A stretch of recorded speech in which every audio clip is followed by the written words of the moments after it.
Alors, son indifférence, aussi bien pour mon admiration que pour mes efforts tentés en vue de vulgariser ses méthodes, m'avait vexé.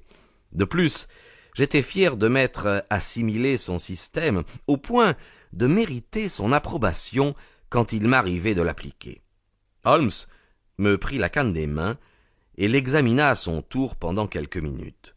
Puis, soudainement intéressé, il posa sa cigarette, se rapprocha de la fenêtre et la regarda de nouveau avec une loupe.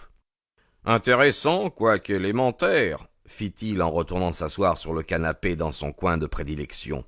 « J'aperçois sur cette canne une ou deux indications qui nous conduisent à des inductions. » Quelque chose m'aurait-il échappé? Dis-je d'un air important. Je ne crois pas avoir négligé de détails essentiels. Je crains, mon cher Watson, que la plupart de vos conclusions ne soient erronées. Quand je prétendais que vous me stimuliez, cela signifiait qu'en relevant vos erreurs, j'étais accidentellement amené à découvrir la vérité. Oh, dans l'espèce, vous ne vous trompez pas complètement. L'homme est certainement un médecin de campagne, et il marche beaucoup. J'avais donc raison, alors. Oui, pour cela.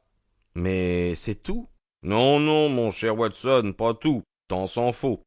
J'estime par exemple qu'un cadeau fait à un docteur s'explique mieux venant d'un hôpital que d'une société de chasse. Aussi, lorsque les initiales CC sont placées avant celles désignant cet hôpital, les mots Charing Cross s'imposent tout naturellement. Ah, peut-être. Des probabilités sont en faveur de mon explication, et si nous acceptons cette hypothèse, nous avons une nouvelle base qui nous permet de reconstituer la personnalité de notre visiteur inconnu. Alors, en supposant que CCH signifie Charing Cross Hospital, quelles autres conséquences en déduirons-nous? Bien, vous ne les trouvez pas? Vous connaissez ma méthode, eh bien, mon cher Watson, appliquez-la. La seule conclusion évidente est que notre homme pratiquait la médecine à la ville avant de l'exercer à la campagne.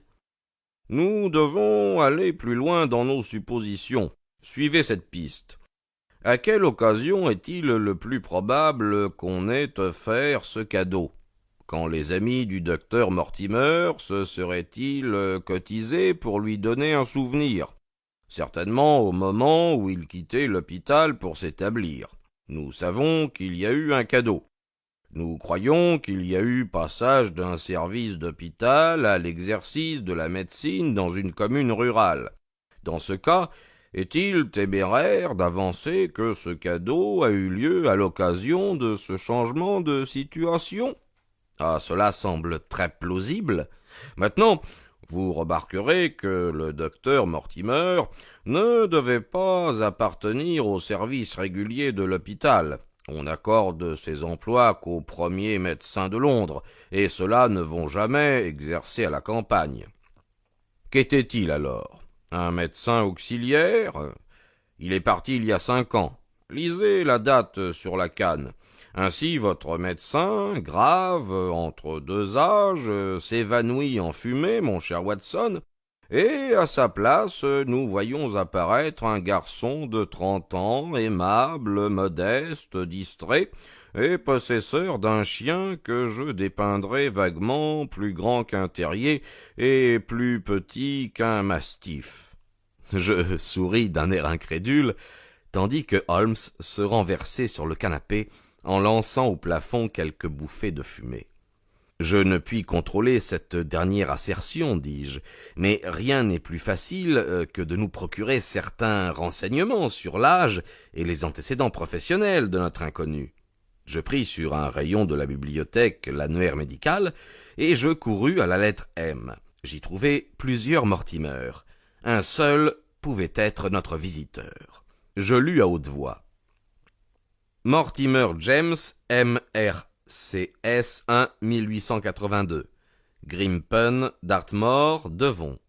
Interne de 1882 à 1884 à l'hôpital de Charing Cross. Lauréat du prix Jackson pour une étude de pathologie comparée, intitulée « L'hérédité est